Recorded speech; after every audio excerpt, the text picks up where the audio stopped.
This is it, the peak of twin engines in the Japanese tech tree. Strong opinion, but the twin engines before Ki-108 are not very strong, and truth to be told, neither are the planes following it. But how does this plane differ from its predecessors gameplay-wise? Not much.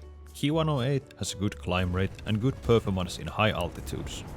It gets better the higher you go, but around its BR there are rarely any opponents above 6000 meters, besides few occasional bombers who think it is funny to climb to space. But this is your duty. You are a bomber interceptor. And for that task, Ki-108 carries two 20mm HAW-5 cannons and rapid-firing 37mm HAW-204 cannon. Remember to keep your burst short, because the 37mm fires so fast that it runs out of ammo for those who are customized for being trigger happy with their planes. Climb to the altitude you want and pick a safe angle to approach the bombers.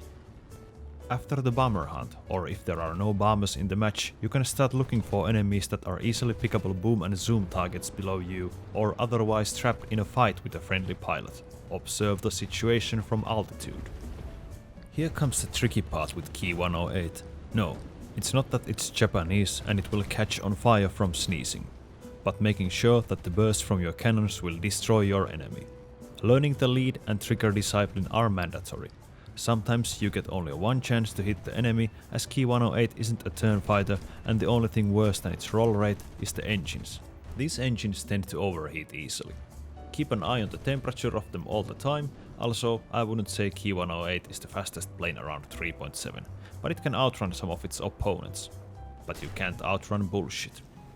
When you know the limits of your plane, you can deal with most of the enemy fighters in higher altitudes and in boom and zoom strikes.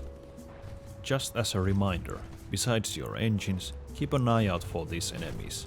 These planes will play you like a goddamn fiddle if you are not careful with them. As the 37mm gun doesn't carry any AP shells, it is useless to ground pound with Ki-108. You can kill soft targets and light tanks with the 20mm guns, but I would recommend going after the ground units if the last enemy is just sitting on the airfield and you need to even out tickets. You can imagine already that this plane serves no purpose in ground or naval games. Ki-108 is a pure air game mode plane.